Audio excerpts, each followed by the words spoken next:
Assalamualaikum warahmatullahi wabarakatuh. Terima kasih atas perhatian teman-teman semua untuk menyimak materi yang akan saya bahas di video ini. Video ini kita lebih spesifik ke materi menghitung heritabilitasnya ya. Untuk heritabilitas itu apa bisa dilihat dari video yang sebelumnya. Jadi mari kita langsung saja menyimak contoh data. Ini adalah sebuah data bagian dari data penelitian, di mana penelitian ini menggunakan perlakuannya adalah macam-macam genotip ya, ada P1 sampai P12, dan parameter yang diamati pada data ini adalah bobot per buah ya, bobot per buah per tanaman dalam gram. Dan angka 1, 2, 3 itu adalah ulangan gitu. Nah, kemudian di sini ada angka ini mulai dari 88,9, 92,8, 101,8 dan seterusnya sampai data pengamatan di P12U3 yaitu 82,3. Nah, nanti di sini akan saya buat simbol agar teman-teman bisa lebih memahami daripada melihat angka-angka yang banyak ini ya, gitu. Nah, di sini saya simbolkan. Jadi ada A1, A2, A3, B1, B2, B3 dan seterusnya sampai untuk genotip 12 itu L1, L2, L3. Dan ini merupakan simbol untuk data ya. Kita akan gunakan untuk memahami bagaimana menghitungnya dalam rumus gitu. Karena biasanya kalau dengan rumus kita bisa banyak menemui rumus-rumus itu di buku teks ya. Tapi kita kadang bingung dalam mengaplikasikannya di data kita, mau menghitungnya seperti apa. Nah, kemudian yang di bawah sendiri itu ada total dari seluruh genotip untuk ulangan pertama adalah M1. Di sebelahnya lagi adalah total untuk seluruh genotip untuk ulangan kedua adalah M2, dan selanjutnya M3 itu adalah total di ulangan 3 untuk seluruh genotip. Nah, kemudian di sebelah kanan itu ada total, tapi total ini adalah dari setiap genotip ya. Jadi A1 ditambah A2 ditambah A3 adalah N. Nah, dan seterusnya sampai Y. Oke. Dan di bawah sendiri ini ada Z. Z ini adalah total dari keseluruhan. N ditambah O ditambah P sampai Y. Ini bisa kita cross check dengan menambahkan M1, M2 dan M3. Apakah hasilnya sama Z? Nah, coba ini bisa di cross check. Nah, kemudian kita beranjak ke tabel ANOVA. Nah, kita harus selalu ingat dalam setiap data kita akan menganalisisnya ya, analisis of variance dengan tabel ini ya. Tabel ini berisikan sumber keragamannya. Di sini ada ulangan dan genotip ya, dan ada galat juga. Kemudian ada derajat bebas DB, kemudian JK ya, jumlah kuadrat. Sebelahnya lagi ada KT, kuadrat tengah, dan F hitung dan seterusnya. Nah, tetapi untuk kita memahami menghitung heritabilitas ini ada di slide di video sebelumnya ya. Maaf. Jadi pendugaan berdasarkan taksiran kuadrat tengah. Ini untuk nantinya kita menghitung heritabilitas. Jadi kita tahu DB itu diperoleh dari mana? Nah, ini rumusannya ya. R itu adalah ulangannya ya, jumlah ulangan. Nah, kalau tadi di contohnya ulangannya ada 3, berarti 3 dikurangi 1. Kemudian untuk DB-nya genotip ya, di sini simbolkan G-1. Genotipnya di penelitian tadi ada 12, berarti 12 dikurangi 1. Ya, jadi ini hasilnya 2, 11 ya. Dan yang DB galat atau DB errornya DB-nya ulangan dikalikan DB genotip ya. Jadi 2 dikalikan 11 dalam hal ini ya. Jadi diperoleh DB galatnya 22. Terus total ini bisa dengan rumus R kali G dikurangi 1, atau kita bisa menjumlah semuanya ini 2 ditambah 11 ditambah 22. Hasilnya adalah 35. Gitu. Kemudian kita pindah ke KT ya. Langsung saya loncat ke KT ya. Di KT ini untuk heritabilitas ya,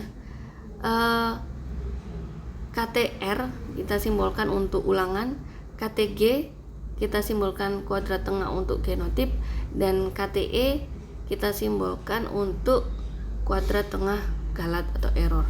Nah, ini bagaimana menghitungnya? Nah, di sini ya, di sini. Nah, ini cara menghitungnya tadi. Yuk kita telah bersama ya. Tadi memang saya langsung ke, nah ini di sini tidak ada JK karena ini adalah slide yang saya ambil dari video sebelumnya ya. Jadi DP langsung di sini, KT sebenarnya ada JK dulu ya. Jadi kita menghitung KT pun perlu JK ya, jumlah kuadratnya kita harus hitung dulu. Nah, bagaimana menghitung jumlah kuadrat? Jumlah kuadrat untuk ulangan ya, itu M1 kuadrat ditambah M2 kuadrat ditambah M3 kuadrat ya. Setelah dijumlahkan, kuadrat dari M1, M2, M3 ini dibagi G. G itu jumlah perlakuannya, jumlah genotip di sini ya. Ada 12. Nah, dikurangi FK. Nah, kita perlu tahu FK. FK diperoleh dari Z kuadrat dibagi 36. Nah, 36-nya dari mana? 36 ini hasil dari perkalian perlakuan dikalikan ulangan. Jadi 12 dikalikan 3 sama dengan 36. Itu. Nah, kemudian untuk JK genotip ya di bawahnya ini adalah penjumlahan kuadrat dari total yang di sini ya. N kuadrat ditambah O kuadrat ditambah P kuadrat dan seterusnya sampai ditambah Y kuadrat. Nah, jumlah kuadrat itu kemudian dibagi berapa ulangannya gitu ya. Ada 3, berarti dibagi 3. Dikurangi FK, FK-nya kita hitung dari sini. Oke. Kemudian sebelum ke JK galat, kita bisa menghitung JK total dulu ya. Jadi JK total ini caranya A1 itu kuadrat ya. A1 kuadrat ditambah A2 kuadrat ditambah A3 kuadrat ya. Dan seterusnya B1 kuadrat, B2 kuadrat, di total semua sampai L3 kuadrat. Nah, jumlah dari semua ini kemudian dikurangi FK, itu adalah JK total. Nah, setelah kita tahu JK totalnya, baru kita hitung JK galatnya. Jadi JK total dikurangi JK genotip dan dikurangi lagi JK ulangan, itu adalah JK galat. Nah, setelah ini kita punya nilai semua, kita bisa menghitung KT-nya. Ya, kuadrat tengahnya JKU, jadi nilai di sini dibagi DBU. Begitu juga untuk KT genotip ya. JKG di sini nilainya dimasukkan di rumus ini dibagikan DB genotip. Dan dan KT galat JKE dibagi DBE. Itu ya. Nah, kemudian setelah kita menghitung KTU, KTG ya, dan KTE ya, kita masukkan lagi ke sini. Ini adalah rumusan heritabilitas. Jadi teman-teman bisa pakai slide ini sebagai acuan dalam mengerjakan soal-soal menghitung heritabilitas. Di sini ada tertulis ragam genotip ya. Nah, ragam genotip ini diperoleh dengan cara menghitung KTG dikurangi KTE dibagi ulangan. Jadi KTG dikurangi KTE dibagi ulangannya berapa? Ulangannya ada 3 tadi ya. Nah, kemudian untuk ragam fenotip Ragam fenotip ini adalah penjumlahan ragam genotip dengan ragam lingkungan. Gitu. Jadi kita tinggal menjumlahkan hasil hitungan kita ini ditambahkan dengan KTE. Gitu. Nih. Nah, kemudian ini yang kita nantikan, menghitung heritabilitasnya.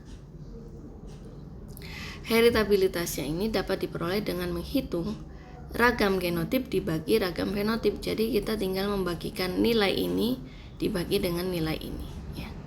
Genotip dibagi fenotip. Sudah selesai, kita bisa mendapatkan nilai heritabilitasnya. Nah, untuk KK, KKG, KKF ini kita bisa menghitung sebagai data tambahan, ya, dengan tetap menggunakan acuan rumus ini ya, KTE di sini ya, dibagi Z-nya tadi berapa jumlahnya dibagi U kali Q, ya, 3 kali 12 tadi ya. Nah, itu untuk keragaman koefisien keragaman. Dan begitu juga untuk KKG dan KKF, koefisien keragaman genotip, koefisien keragaman fenotip. Nah, jadi intinya seperti itu menghitung heritabilitas. Nah, jadi teman-teman bisa mulai mencoba bagaimana dengan contoh data yang tadi di slide awal. Apakah bisa menemukan nilai-nilai heritabilitasnya yang sudah diajarkan tadi step by stepnya.